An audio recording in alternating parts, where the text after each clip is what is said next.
નગરના તળાજા તાલુકામાં આવેલા કૃષિ બાગાયત વિકાસ કેન્દ્ર મણાર ખાતે તાલીમ લઈ ખેડૂતો સારી આવક મેળવી રહ્યા છે। પીડીલાઇટ અને ગ્રામ દક્ષિણામૂર્તિ મણાર સંસ્થા દ્વારા વર્ષ 2016માં કૃષિ બાગાયત વિકાસ કેન્દ્રની શરૂઆત કરવામાં આવી તો ખરબાની 5 એકર જમીનમાંથી કૃષિ પાકના ડેમ શરૂ કરાયા। આજે 150 એકરથી વધુ વિસ્તારમાં વિવિધ પ્રકારના પાકોનું કરાઈ રહ્યું છે ડેમોન્સ્ટ્રેશન અને આ કેન્દ્રમાં બિન ઉપજાઉ જમીન પર લેવાતા પાકોના વિવિધ યુનિટ શરૂ કરાયા છે અને જેમાં બાગાયતી તેમજ ઔષધીય પાક અંગે ટ્રેનિંગ આપવામાં આવે છે। જીએલપીસી દ્વારા વિવિધ મંડળોને લખપતિ દીદી, ડ્રોન દીદી અને કૃષિ સખી એવોર્ડથી નવાજવામાં આવ્યા। દર વર્ષે મહિલા દિવસે 20થી વધુ મહિલાઓને એવોર્ડ આપવામાં આવે છે।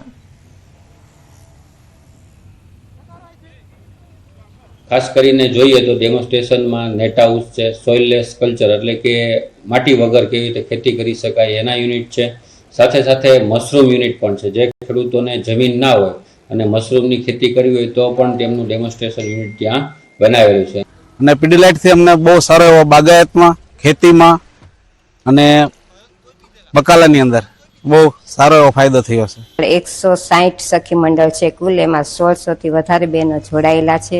तेने वार्षिक इनकम लगभग 25 થી 26 लाख ની आसपास है। लेमन ग्रास, सिट्रोनीला, पामारोजा का हमने सफलतापूर्वक अपनी इस केंद्र की नबली जमीन से स्टार्ट किया और यहाँ ये दिखाया किसानों को कि कैसे नबली जमीन पर आप ये सुगंधीय फसलों का उत्पादन ले सकते।